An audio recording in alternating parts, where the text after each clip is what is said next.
रोज सुबह उठकर बोलने चाहिए ये दो शब्द। ये समस्त दुख, कष्ट और पापों का नाश करने वाले हैं। इस विषय में एक प्राचीन कथा है जिसका वर्णन आज हम आपके समक्ष प्रस्तुत करने जा रहे हैं। इसीलिए आप इस कथा को ध्यान से अवश्य सुनें। प्राचीन काल की बात है। एक दिन मुनि वात्स्यायन भगवान विष्णु के दर्शन करने के लिए वैकुंठ लोक पधारते हैं, किंतु वहां पर उन्हें भगवान विष्णु के दर्शन नहीं होते हैं। वहां पर समस्त ब्रह्मांड को अपने मस्तक पर धारण करने वाले शेषनाग बैठे हुए होते हैं। मुनि वात्स्यायन शेषनाग को प्रणाम करते हैं। मुनि को देखकर शेषनाग उनका स्वागत करते हुए कहते हैं, हे मुनिवर, वैकुंठ में आपका स्वागत है। आज किस कारण से आपका वैकुंठ में आगमन हुआ है? मुनि वात्स्यायन कहते हैं, हे नागराज, आपको प्रणाम है। मैं आज भगवान विष्णु के दर्शन करने के लिए ही आया हूं, किंतु मेरा यह कैसा दुर्भाग्य जो मुझे सृष्टि के पालनकर्ता श्री हरि के दर्शन नहीं हो पा रहे हैं। मैंने ऐसा वह कौन सा अपराध किया है जिससे मुझे मेरे भगवान के दर्शन दुर्लभ हो गए हैं? कृपया मुझे उपाय बताइए जिससे मुझे प्रभु के दर्शन सुलभ हो जाए। मैं किस प्रकार से प्रभु को प्रसन्न करूं? शेषनाग जी कहते हैं, हे मुनिवर, आपने कोई अपराध नहीं किया है। भगवान विष्णु के भक्तों के लिए उनके दर्शन दुर्लभ नहीं है। इस विषय में महाराजा जनक से जुड़ा एक प्राचीन इतिहास कहा जाता है, जिसका मैं आपको वर्णन करूंगा। केवल एक पाप के कारण महाराज जनक को नरक के द्वार के पास जाना पड़ा, और किंतु उनके द्वारा बोले गए दो शब्दों के कारण ही उन्हें और अन्य नरक के प्राणियों को नरक से छुटकारा मिल गया। हे मुनिवर, केवल सुबह इन दो शब्दों का उच्चारण करने मात्र से ही समस्त दोष समाप्त होते हैं। हे मुनिवर, आप इस प्राचीन कथा को ध्यान से सुनिए। इस कथा को सुनने मात्र से ही समस्त दुख दूर होते हैं। इस मंत्र का जाप करने से आपको भगवान के दर्शन हो जाएंगे। मुनि वात्स्यायन कहते हैं, हे शेषनाग, मैं इस कथा को सुनने के लिए उत्सुक हूं। कृपया आप इस कथा को मुझसे कहिए, मैं ध्यानपूर्वक इस कथा का श्रवण करूंगा। फिर शेषनाग मुनि वात्स्यायन को वह महान कथा सुनाने लगते हैं। हे मुनिवर, त्रेता युग की बात है, जब भगवान राम और माता सीता मनुष्य देह का त्याग करके अपने धाम को चले गए थे। उसके कुछ समय बाद देवी सीता के पिता श्री महाराज जनक ने योग के द्वारा अपने शरीर का परित्याग कर दिया। देह का त्याग करने के पश्चात उस समय उन्हें ले जाने के लिए एक दिव्य विमान प्रकट हुआ। फिर महाराज जनक उस दिव्य विमान में बैठकर जाने लगे। कुछ समय बाद वह विमान तीव्र गति से यमपुरी पहुंच गया। फिर महाराज जनक का विमान यमपुरी के संयमनीपुरी के निकट से जाने लगा। उस स्थान पर अनेक नरक है, और उन नरकों में अनेक पापी जीव सजा भुगत रहे होते हैं।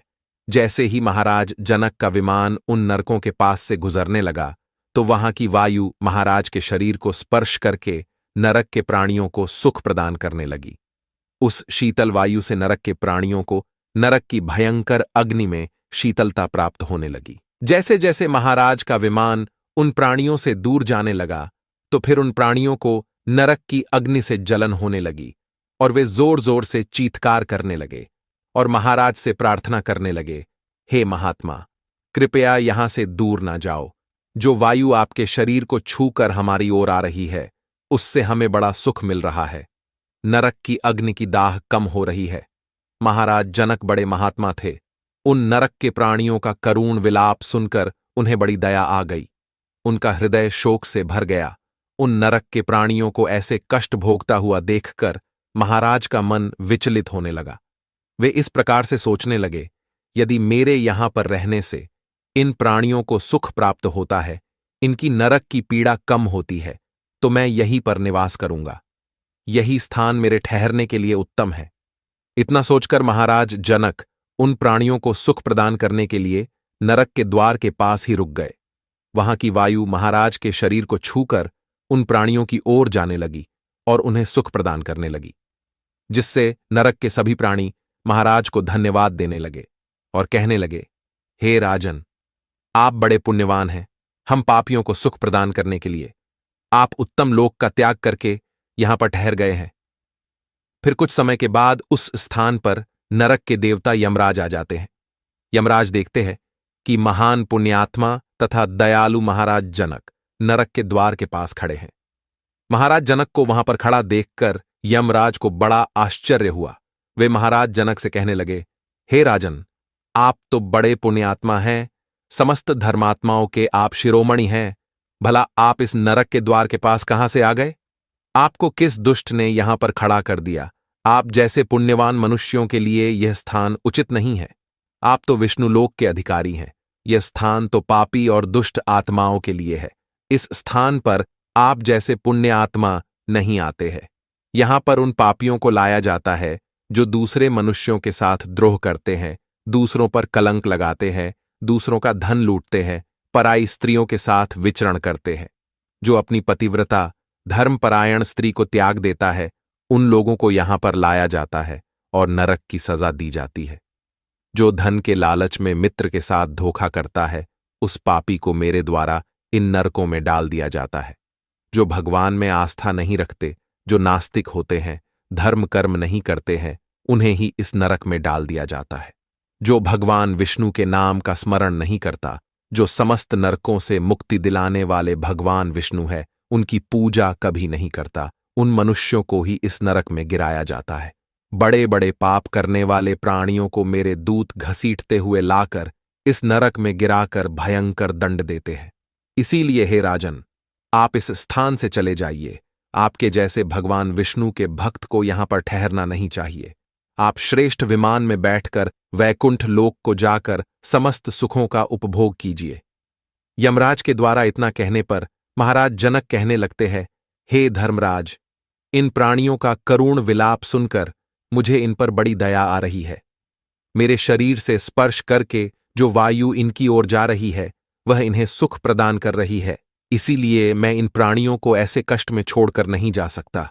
यदि आप नरक में पड़े इन प्राणियों को छोड़ दें तो मैं यहां से चला जाऊंगा।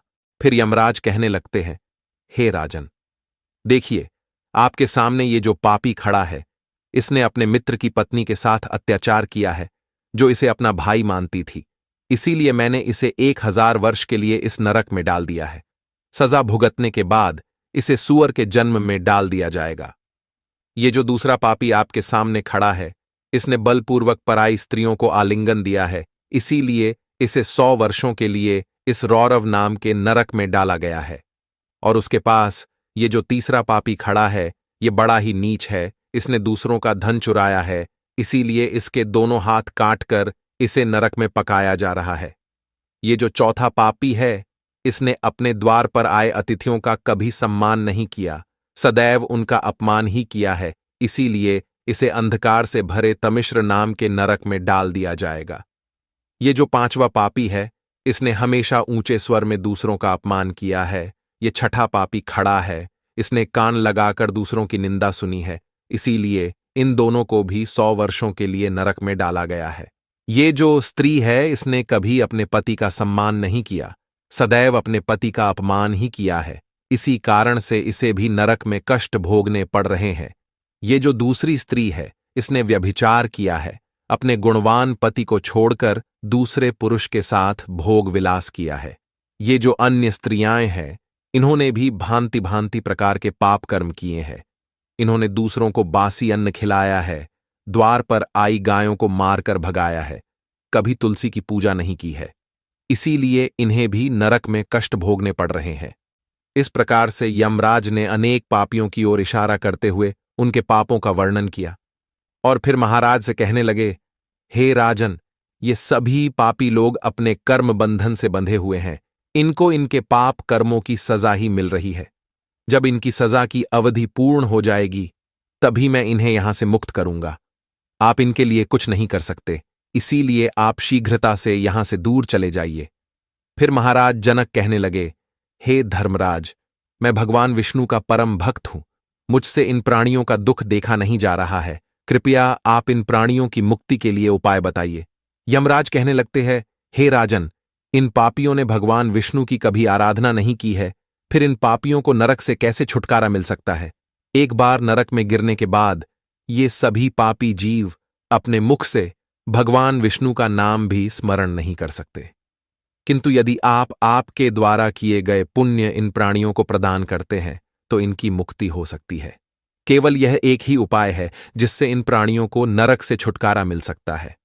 फिर महाराज जनक कहते हैं, हे धर्मराज, कृपया आप ही बताइए मैं अपना कौन सा पुण्य इन प्राणियों को प्रदान करूं जिससे इन प्राणियों को नरक से छुटकारा मिलेगा। यमराज कहते हैं, हे राजन, एक दिन आपने ब्रह्म मुहूर्त में जागकर भगवान श्री राम का स्मरण किया था। उस दिन आपने राम नाम का जाप किया था।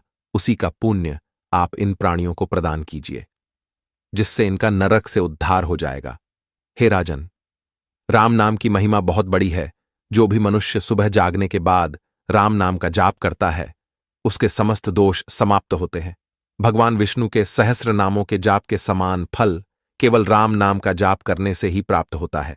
फिर महाराज जनक ने अपने जीवन भर किए हुए राम नाम के जप का पुण्य उन नरक में यातना भोग रहे पापियों को दे डाला, जिससे नरक के समस्त पापी जन तुरंत ही उस स्थान से मुक्त हो गए और दिव्य शरीर धारण करके उत्तम लोकों को जाते हुए महाराज से कहने लगे, हे राजन, आपकी कृपा से हम सभी पापी जन एक ही क्षण में इस दुखदायी नरक से छुटकारा पा गए हैं।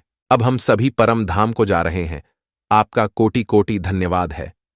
उन नरक के प्राणियों को दिव्य शरीर धारण करके मुक्ति प्राप्त करता हुआ देखकर महाराज जनक को बड़ा आनंद हुआ। वे सभी नरक के जीव महाराज जनक की प्रशंसा करते हुए दिव्य लोक को चले गए। उन प्राणियों के चले जाने के बाद महाराज जनक के मन में एक शंका उत्पन्न हुई और वे यमराज से कहने लगे, हे धर्मराज, अभी इसी क्षण मेरे मन में एक शंका निर्माण हो गई है। कृपया आप मेरी इस शंका का निवारण कीजिए। यमराज कहते हैं, हे राजन, आपके मन में जो भी शंका हो निसंकोच होकर पूछिए।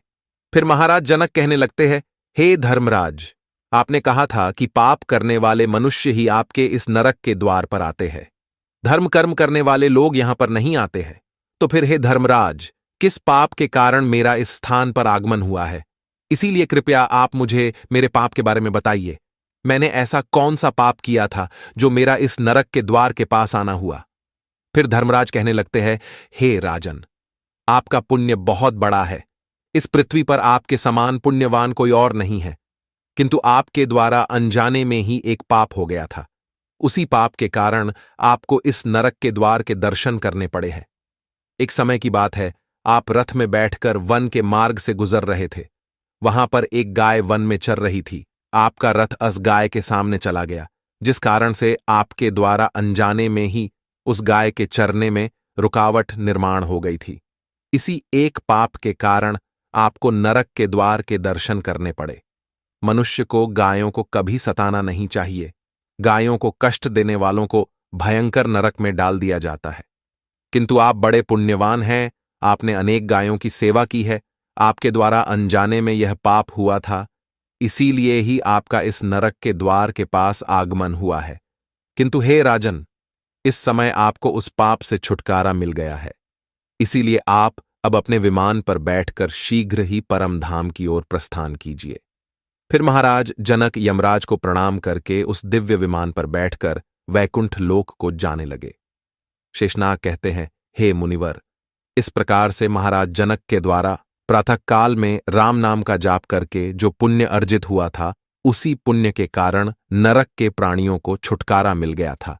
इसीलिए मनुष्य को नित्य सुबह उठकर यह 2 शब्द बोलने चाहिए। जो मनुष्य सुबह सुबह राम नाम का जाप करता है, उसके समस्त दोष नष्ट होते हैं, उसकी कभी दुर्गति नहीं होती है। साथ ही मनुष्य को गाय को कभी कष्ट नहीं देना चाहिए। जो गायों को कष्ट देता है, उनका भोजन चुराता है, गायों को पानी पीने के लिए बनाई हुई बावली को तोड़ता है, भूखी गायों को दुर्लक्ष्य करता है, गायों का रक्षण नहीं करता, गायों को भोजन नहीं खिलाता, उसे नरक में ही गिराया जाता है। फिर मुनि वात्स्यायन कहते हैं, हे शेषनाग, आपका धन्यवाद है। जो आपने राम नाम की महिमा का गुणगान किया है, इससे मैं अत्यंत संतुष्ट हो गया हूं। फिर मुनि वात्स्यायन ने अपने आश्रम में जाकर नित्य सुबह जागकर राम नाम का जाप किया और भगवान श्री राम का स्मरण करने लगे। फिर एक दिन साक्षात भगवान विष्णु उनसे मिलने के लिए उनके आश्रम पर पधारे और उन्हें दर्शन देकर कहने लगते हैं, हे मुनिवर, मैं आपकी भक्ति से अत्यंत प्रसन्न हूं। अब आप इस दिव्य विमान में बैठकर वैकुंठ लोक को चलिए और चिरकाल तक वहां पर मेरे साथ निवास कीजिए। फिर मुनि वात्स्यायन दिव्य विमान में बैठकर वैकुंठ लोक को चले जाते हैं। तो दोस्तों, इस प्रकार से मनुष्य को रोज सुबह उठने के तुरंत बाद राम नाम का जाप करना चाहिए। भगवान श्री राम का स्मरण करना चाहिए। इससे उसके जन्म जन्मों के पाप नष्ट हो जाते हैं। आपको यह कथा कैसी लगी, कमेंट करके अवश्य बताइए। अगर यह जानकारी आपको अच्छी लगी तो वीडियो को लाइक जरूर करें। कमेंट में जय श्री राम अवश्य लिखें। साथ ही चैनल को सब्सक्राइब करें। आप सभी का धन्यवाद।